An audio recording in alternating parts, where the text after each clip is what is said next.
So silly. Are you giving the machine the love that she needs? Well, stick around because I'm going to show you how to make your machine purr and run smooth as silk. Yeah. Oh, for this video, we're going to be concentrating on the sewing arm, primarily the rotary hook area. This is going to be your daily and your weekly maintenance. So on a day-to-day basis, all you have to do is put oil in it. But every week, you want to remove the needle plate, take off the shroud, and we're going to clean inside here so that your machine doesn't look like this. Take a look at this. This person brought the machine in. They've had them for years, and I don't think they've ever cleaned under the needle plate. And that's something that you have to do. If you don't clean under the needle plate, your thread is not going to cut right. You're going to get bird's nests. It's going to cause you all sorts of trouble. So for this video, we're going to concentrate just on this area, and it's very, very crucial. And these are the materials that you're going to need. Right here, this is it.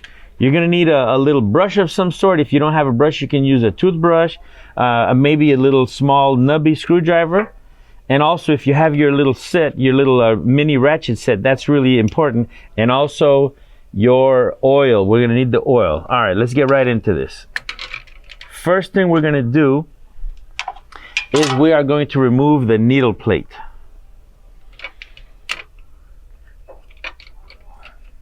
We're going to use our small little ratchet to remove the 2 screws right on top of the needle plate. I'm going to move this out of the way so you can see better.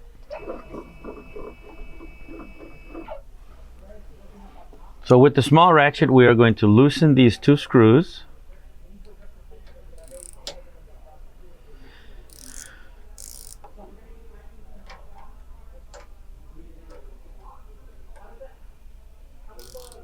There we go. Once they're loose, you can just kind of use your finger to twist it off. There you go. And we'll do the other one. Now place these in a safe place so that they don't get lost.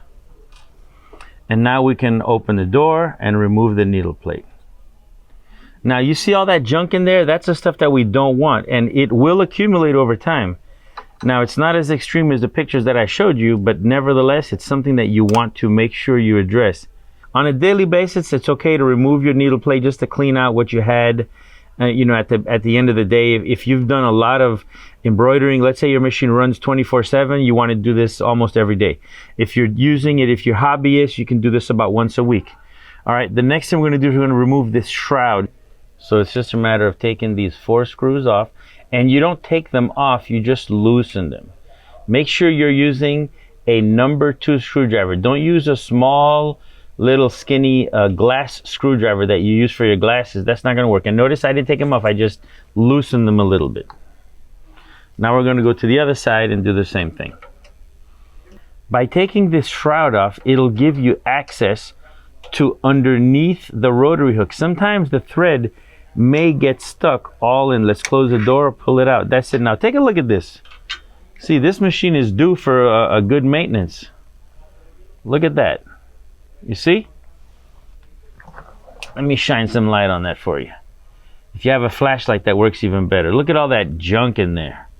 All that needs to be cleaned out. And you can see behind the rotary hook, we can open the door. We can see all that little fuzz in there. So all those things, and right here, you can see clearly back into the rotary hook area. So on the picture, you saw that there was a bunch of stuff caught up right inside this area, right in there. There was a bunch of stuff caught right in there. Okay, so these are the areas that we want to make sure. So here, this is clear. I don't have to worry about that. We're good. So what I'm going to do is I'm going to take my brush, and with my brush, I'm going to just dust this off. Take all the dust. If you have a little vacuum cleaner, you can take a vacuum, but this works perfect. Little brush, get all that stuff out. Now the oil makes the lint kind of get sticky, so that's why you have to really get in there to remove it. If you have an air compressor, use an air compressor to really blow all that stuff out. Some people don't recommend canned air.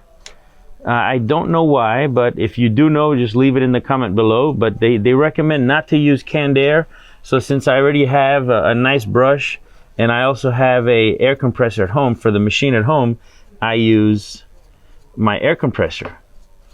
Gets rid of all that stuff. Make sure you get in there, get all that thread out, okay? If you have a smaller brush, you can use a smaller brush to get into it. And that's looking a lot better. Check it out. So look how much cleaner that looks. And that's all it is. It only took you a couple minutes to do it. And that's it. So now we're gonna oil it. So where do you oil? If you look, this is your bobbin basket. This little piece right here, this whole thing, this whole inner thing where the bobbin goes into, that stays stationary, that doesn't move. However, the rotary hook goes around the bobbin case at anywhere between 400 to 1200 stitches per minute. So it's gonna go around there super, super fast. Every single time it spins, that's one stitch. So if you're doing 100 stitches a minute, it's gonna spin 100 times in that minute. So this is a piece that's really important that you get oil on. So with my oiler, I'm gonna take some oil, and if you notice these two little half hemispheres in here, there's a half in there, and there's another one. I like to go deep in there and put some oil. And it's okay that the oil drips. Don't worry about it. It's okay. And then what I'll do is I'll also hit it at the top right there just to make sure that it gets on top of the rotary hook. I'll put some on the knife. This is your movable knife blade, and this is the fixed knife blade. If you see all that thread accumulate, sometimes it won't let your knife blade cut the thread like it should. And then I'm going to put some oil right here. This is what's going to oil the bearing shaft that's going inside. And you don't need that much oil, just a couple drops, okay? Now on my panel, I'm going to hit the 100 reset button. So I'm not going to do it. I'm going to press it. So listen to me now and believe me later. I'm actually doing it. I'm going to press the 100 reset, and that's just going to spin the rotary hook. You see that? And I can hit it again. It's just going to spin the rotary hook. Notice the needle doesn't come down, just a rotary hook turning. That's it. And after a couple of spins like that, the oil has spread all inside of the rotary hook area, and I'm good to go. Now we just put it back together, and that's it. This is something that you want to do on a regular basis. It's going to keep your machine running really smooth, and it doesn't take up a lot of time. The worst thing you can do is not pay attention to that and have what I showed you in the pictures, and it's going to cause a mess. You can get all sorts of problems. So if you use your machine regularly, like 8 hours a day, this is something that you might want to do at the start of every morning.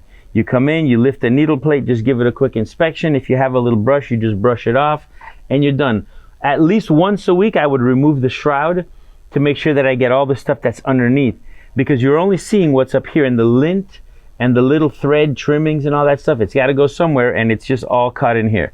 So to put it back together, it's super easy. We're just going to close the door. You're going to take the shroud, and it's going to go underneath the screws, just like that. Just right underneath. Here and here. And now we tighten.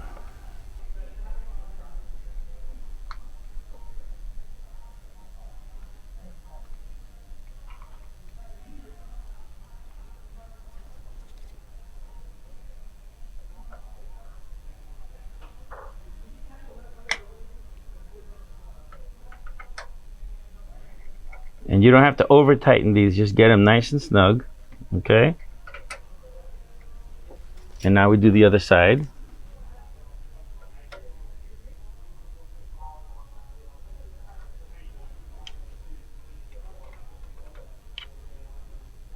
There we go. So that's that. Now let's put the needle plate back on. There we go. Now this is also a good time to inspect your needle plate. Make sure that your needle plate doesn't have any burrs or strikes. If it does, you can always use a little crocus cord or a mild file or some terry cloth to just kind of clean out that little burr, or emery cloth. Even though it's got a couple marks on it, it's still smooth. It's not going to cause any cutting or thread shredding, but it will cut your thread. So this is, take that opportunity to check your needle plate to make sure it's good. So finally, we're going to put the needle plate back on. And let's put our screws.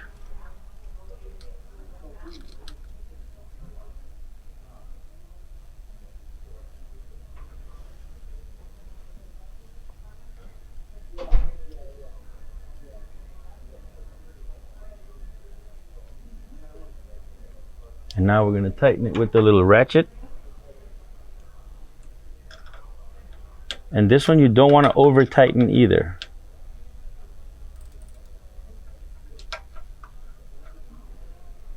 There we go.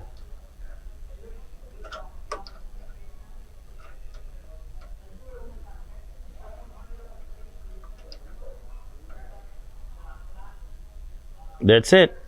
Now we're ready for operation. Here's a bonus tip as part of your weekly maintenance, all right? If you have one of the industrial ones, the TC, the MT machines, you're gonna take this cover off and you're gonna see a little felt pad right inside. You're gonna take your oiler and put one little drop at the base of each needle shaft or needle bar. You're going to take one little drop and put it at the base of each needle bar. Be very sparing. Try to go as light as you can. Make sure that the little sponge, it's like a little felt pad, make sure that the felt pad is kind of soaked. You don't want to oversaturate it because the oil will drip down.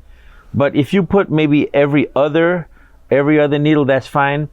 And this is going to keep the needle bar nice and oiled so that when it goes in, it operates very smoothly.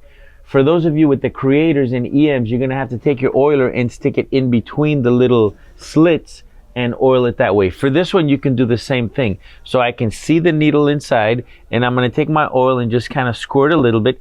If you have a precision oiler that will deliver one drop at a time and it has a little long tip, go ahead and use that. That'll give you more accuracy. If you do it with this and you see that the oil is dripping, don't worry about it. Just wait a couple of minutes, let all the oil come out, and you're good to go. But just use the oil sparingly. But you want to try to hit every single needle shaft or needle bar with one drop of oil. If you're still looking for more information on your machine, make sure you go to your customer portal. There you can go back and replay the 10 training videos that were provided to you, and you can get more information and insight on your machine. You may pick up something that you might not have seen before. We'll leave a description to those videos in the card above and in the description below. The technique that I used on this machine can be carried over to any machine. So whether you have an EM1010, a Creator, a TC, a multi-head, every single one of those machines has a sewing arm. They all have a door and they have a shroud. So the same way I did this is exactly what you're going to do to the other machines. It's no different, all right? So make sure you get this puppy nice and clean because she's going to give you a lot of years of good, trustworthy work. And this is the heart of the machine, the rotary hook. If that doesn't work, nothing is going to sew. So make sure you take care of it. And if you're liking the content that we're creating here at Ricoma, make sure you like, share, subscribe, and hit that notification bell so you know when we're coming out with the next great content. And as always, if you have any comments or concerns or would like to let us know how we're doing or let us share some of your tips and tricks, let us know in the comments below. We'll see you guys on the next video.